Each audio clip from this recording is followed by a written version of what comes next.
এই সবাই যা পাটা রিল্যাক্স, তো সবাই শেষ, রিল্যাক্স মুড। ওকে, এইবার আমরা গোমুখাসন। গোমুখাসন কিভাবে? এই পাটারে ভাঙবো আগে, তারপরে এই পা, তারপরে এই, এরপরে এই তুলে দাও, তারপরে হাত পিছনে।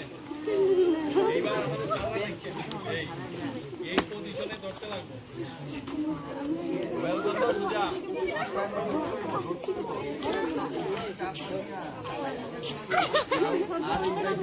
এই যে হাতটা এইভাবে,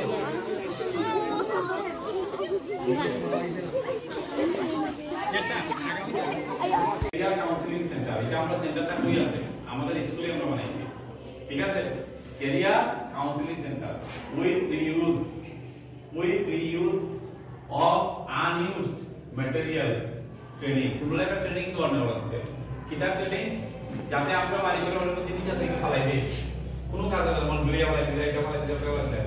তো আমরা এই জিনিসগুলো কালেকশন করিয়া, ঠিক আছে, আমাদের কাজে যাতে ভালো লাগাইতে পারি, রিইউজ করতে, মানে পুনরায় ব্যবহার করতে। যেমন এই জলটা, জল খাওয়ার পরে মুখা হয়ে গেছে কোনো কারণে, ঠিক আছে, মুখা হয়ে গেছে, এবারে কোনো কাজে লাগবে না, আর কাজে লাগবে না। কিন্তু আমরা এইটারে কি করব, এখানে গাছ লাগাই, এইটারে সুন্দর বানানো হয়েছে, ফুল হয়ে গেল, ডেকোরেটিভ এখানে তার বাইন্দা, ওই যে আমাদের ঘর আছে না, ঘরের সামনে এখানে তার বাইন্দা ঝুলিয়ে দিলে এবার চারিদিকে ফুল ফুটবো, আর মাঝে মাঝে জল দিয়ে দিলেই সুন্দর ডেকোরেটিভ।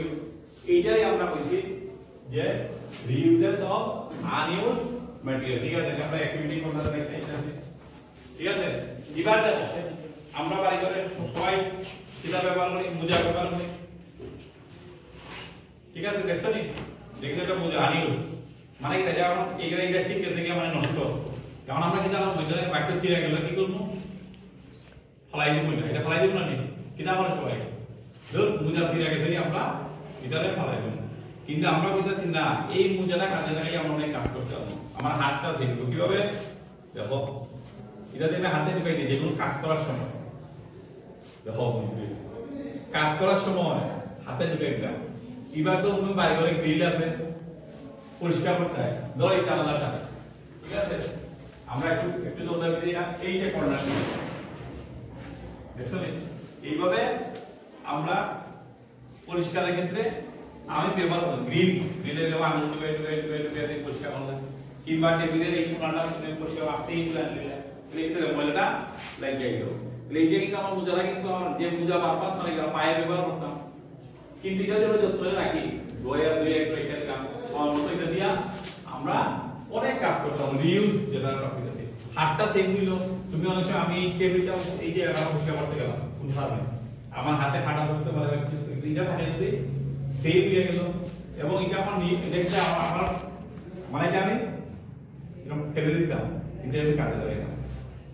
তো আমরা যেটা বলতেছি, তোমরা বাড়ি করে এইরকম অনেক জিনিস পেবে, যে জিনিসটাতে আমরা ইচ্ছা করলে আমাদের কাজে লাগাই। আমি তো জানি আজকে তোমরা দুইটা জিনিস দেখালাম, এই যে বোতলের ব্যবহার কিংবা মোজা, এইরকম আমরা আছে যেমন ওষুধটা খাইতে পরে ট্যাবলেট অনেকগুলি প্যাকেট পেয়ে যাবে, এটা দিয়ে ইচ্ছা করলে দাও পরিষ্কার দাও করা যায়।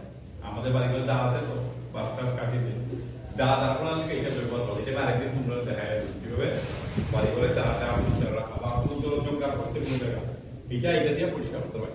আমাদের এই যে এখানে আমার উদ্দেশ্য হলো reuse of unused material training. তোমরা এটা ট্রেনিং করলে বুঝা নিও, হাতে করবে, আগামী দিনে তোমরা এরকম বুদ্ধি করে বাইক করবে, ঠিক আছে? আজকে তোমাদেরকে একটা নোটিশ দেওয়া হইতেছে। এই নোটিশটা হইলো যে আমরা আমাদের বিদ্যালয়ের স্পেশাল প্রজেক্ট, প্রত্যেক স্টুডেন্ট হাফ-ইয়ারলির আগে 100 প্যাকেট আর একটা বোতল, খালি বোতল এবং সঙ্গে ডাল জমা দিতে লাগবে হাফ-ইয়ারলির আগে। অ্যানুয়ালের আগে সেম জিনিস 125 প্যাকেট আর একটা বোতল। এটা তো গেল নর্মাল। এর মধ্যে যদি কেউ দেয় হাইয়েস্ট, আমরা কিন্তু হাইয়েস্ট প্রাইজ দিব, ফার্স্ট সেকেন্ড থার্ড, যে সবচেয়ে বেশি প্যাকেট জমা দিব তাহলে আমরা ফার্স্ট প্রাইজ দিব, সেকেন্ড প্রাইজ দিব, থার্ড প্রাইজ দিব। বিগত দিনে আমরা দিচ্ছি 21-22-এ আমাদের স্কুলে এই প্রজেক্টটা স্টার্ট হয়েছিল। 21-22-এ 16,000 প্যাকেট কালেকশন হচ্ছে করোনা পিরিয়ডে। 22-23-এ প্রায় 25,000, এবং লাস্ট ইয়ারে 23,000, টোটাল প্রায় 62,000 জমা হচ্ছে অলরেডি। এইবারে আমাদের টার্গেট সব স্টুডেন্টদের মিলে আমরা 1 লাখ মিলে যাব। এলে আমাদের এবার 38,000 দিতে লাগবে, 38,000 জমা করতে লাগবে। এদিকে জমা করবায় পরিবেশকে বাঁচানো দেখে আমরা এই প্যাকেটটাতে যেখানে আছে হেভি, যেটা সিঙ্গল ইউজ প্লাস্টিক, এই যে জলের বোতল, আমরা চিপসের প্যাকেট, কারণ চিপসের প্যাকেট কোনো কাজে লাগে না, কিন্তু আমরা যদি একটা জায়গাতে রাখি যেটা আমার পৃথিবীটা ধ্বংস হইব না। তো আমাদের এই পৃথিবীর বাঁচানোর দিকে আমরা সবাই আমরা মিলিয়া পৃথিবীর সুন্দর এবং দীর্ঘ আয়ু বানাইব। কীভাবে বানাইব? প্লাস্টিক বাঁচাইবা। প্লাস্টিক আমরা যেখানে থাকতাম না, আমরা এগুলি একখানে বিকশিত করবো এবং পরিবেশে রক্ষা করবো। ঠিক আছে? কামিং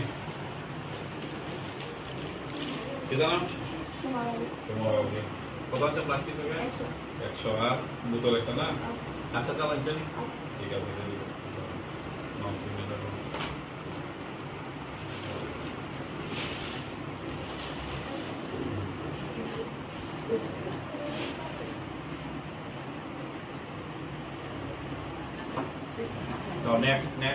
নেক্সট কি আছে? এই এটা একটা মানে আমাদের এই নুরুলি ডিস্ট্রিক্টে আসবে সারা পৃথিবীরই সমস্যা। বিশেষ করে আমাদের ত্রিপুরার মধ্যে যদি দেখা যায় যে আমাদের নুরুলি ডিস্ট্রিক্টে সবচেয়ে চাইল্ড ম্যারেজ আছে। তো এইটার একটা অ্যাওয়ারনেসের নিয়েও আমাদের একদম সরকারি পর্যায়ে আমাদের মানে স্কুল, হেলথ সবাই কিন্তু এটাকে এই বিষয় দিতে আছে, যাতে বিশেষ করে আমাদের স্কুলে আমাদের যারা ছেলেমেয়েরা মেয়েরা ভর্তি আছে বা ছেলেও ভর্তি আছে সবার ক্ষেত্রে যাতে সে 18 বছরের আগে কোনো মেয়ের বিয়ে না হয় এবং 21 বছরের আগে কোনো ছেলের বিয়ে না হয়। বর্তমানে আরেকটা প্রজেক্ট চলতে আছে যে মেয়েরাও 21 বছর পড়া, মানে কলেজ লেভেলটা যাতে পাস করতে হয়। হ্যাঁ, প্রকৃতির নিয়ম অনুযায়ী তো আমাদের ছেলে মেয়ে যারা আছে সবেরই ম্যারেজ হইবই, এটা হওয়ার কথা, এখানে তো কোনো কন্ডিশন নেই। কিন্তু মানে সরকারের কথা বা আমাদের বিজ্ঞানভাবে, কারণ একটা মানুষ যখন একটা মা যখন হয় তখন তার মানসিক সবচেয়ে বেশি স্ট্রেস থাকে। তো এই ক্ষেত্রে মানে একটা মেয়ের বিয়ে দিলে তাতে অন্তপক্ষে 21 বছরই দেওয়া হয়। 20 বছর তো 18 বছর এখন অব্দি আছে, কিন্তু সামনে আমাদের সরকার যে সিদ্ধান্ত নিতে আছে সেটা 21 বছর। এর উদ্দেশ্য একটাই যে 21 বছরে কি একটা মেয়ে কলেজ কমপ্লিট করতে হবে, 18 বছরে 12 পাস আর 3 বছরে কলেজ। তো এই ক্ষেত্রে বিশেষ করে দেখা গেছে আমাদের নুরুলি ডিস্ট্রিক্টে এইবার একটা ঘটনা করতে গেছে, আমরা কোথায় একটা মিটিং গেছে ডিএম অফিসে, এখানে দেখা গেছে 602 জন শুধু মানে যারা চায় তারা মা হয়ে গেছে। এইটা একটা বিপদ, কারণ দেখা গেছে একটা ক্যালকুলেশনে যে যদি 1000 জন মা হয় এর মধ্যে 2 জন মা মারা যায় ডিউরিং ডেলিভারির সময় মারা যেতে পারে। তো এর লিগে বারবারই সরকার দেখতেছে যে না, এটা আমাদের অ্যাওয়ারনেস করা দরকার, কারণ বুঝেই ঠিক করতে হবে মানুষকে। কেউ আইন কানুন দিয়ে তো কিছু করার নেই যে একটা মেয়েরে বিয়ে দেওয়া কোনো আপত্তি নাই, ছেলেরে বিয়ে করানো হোক একটা নির্দিষ্ট ইতে, কারণ সে মানসিকভাবে প্রস্তুতি বানাকে তারা বিয়ে দিয়ে দিলাম, তিনি কি সে সেইভাবে কিছু বুঝতো না। তো এর লিগে আমাদের স্কুলের পক্ষ থেকে আপনাদের কাছে আবেদন যে আমাদের যারা মেয়েরা আছে বা ছেলেরা আছে তাদেরকে যাতে তাদের যে যতটুকু লেখাপড়া করার বয়স যেটা আছে 18 বছর অব্দি অন্তত 12 পাস করুক, সে ম্যাচিউরড হোক, তারপরে যেন বিয়ে দেওয়া হয়। ঠিক সেইরকম একটা আমরা উদাহরণ অনেক সময় দিতে পারি যে আমি একটা কাঁঠাল কাছ থেকে যে একটা কাঁঠাল মানে পুক্ত হওয়ার আগে যে বাড়ি ফেলে সেই কাঁঠাল খেয়ে এখনো মজা পাওয়া যেত না, কিন্তু সে যদি খুব ম্যাচিউরড হয় তখন সে কাঁঠালের গন্ধ বাড়বো, সব কিছু ভালো হইব। তো এই ক্ষেত্রে যাতে কোনো মতেই কোনো মেয়েরে যাতে 18 বছর আগে বিয়ে না করানো হয় এবং ছেলেরেও যাতে 21 বছর, সেটা কিন্তু আমাদের একটা চাইল্ড ম্যারেজ অ্যাক্ট আছে। সেই অ্যাক্ট অনুযায়ী এখানে পক্সো একটা মানে আইন আছে যে আইন দিয়ে কিন্তু রক্ষা করা যায়। 18 বছর আগে কোনো মেয়ে যদি বিয়ে করে কোনো ছেলে যদি করে সে কিন্তু পক্সো আইনের মধ্যে আই করবে, ইচ্ছা করলে তার সঙ্গে সঙ্গে 6 মাসের জন্য মানে কোনো বেল ছাড়া তার জেল হতে পারে। মানে এরকম অনেক কঠিন কঠিন আইন আছে। আমাদের কথা হলো যে সরকার থেকে আমাদের যে না একটা কঠিন আইন দরকার নাই, মানুষকে বুঝে যদি আমরা এটা সমাধান করতে পারি যে ছেলে মেয়েরা আমাদের বিয়ে না দিই, ছেলেরা যদি তার নির্দিষ্ট সময়ের আগে বিয়ে না করি। একটা র্যালি আমরা সংগঠিত করলাম। পাশাপাশি ওজোন ডে, অর্থাৎ আমরা জানি আমাদের পৃথিবীটাকে রক্ষা করার জন্য সবচেয়ে যে গুরুত্বপূর্ণ স্তর রয়েছে আমাদের বায়ুর সবচেয়ে উপরে মোটামুটি, সেটা হলো ওজোন স্তর।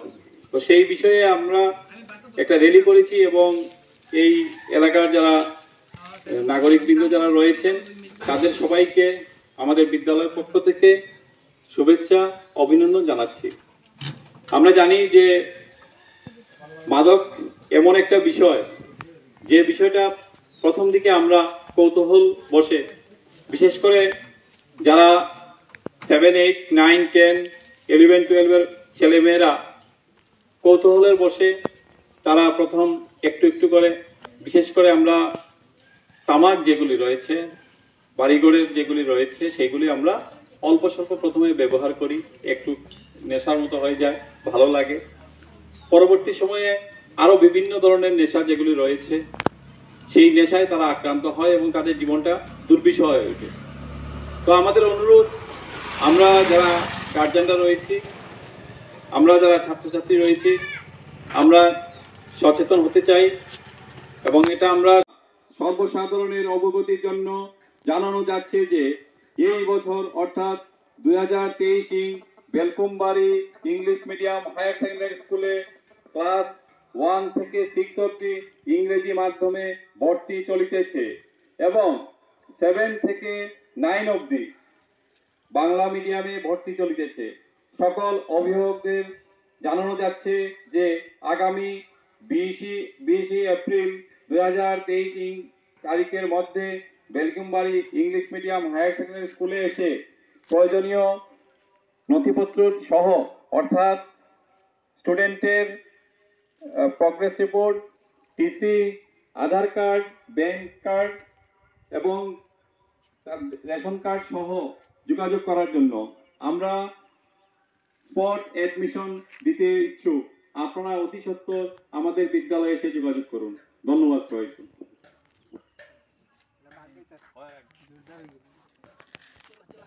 এটা কেন করতেছি, কারণ হলো এই বোতলের মুখটা কি আছে, আমরা জলদি আনছি, ঠিক আছে, এটা ওপেন আছে। ওপেন থাকলে কি বল, যে কোনো ধরনের জীবাণু ঢুকতে পারে, বাসা করতে পারে, প্লাস জলীয় বাষ্পটা জলটা তাড়াতাড়ি শুকিয়ে যেতে পারে।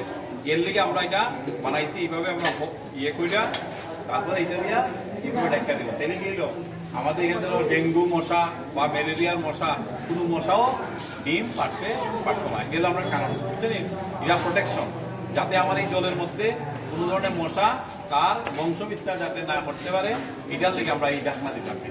ঠিক আছে।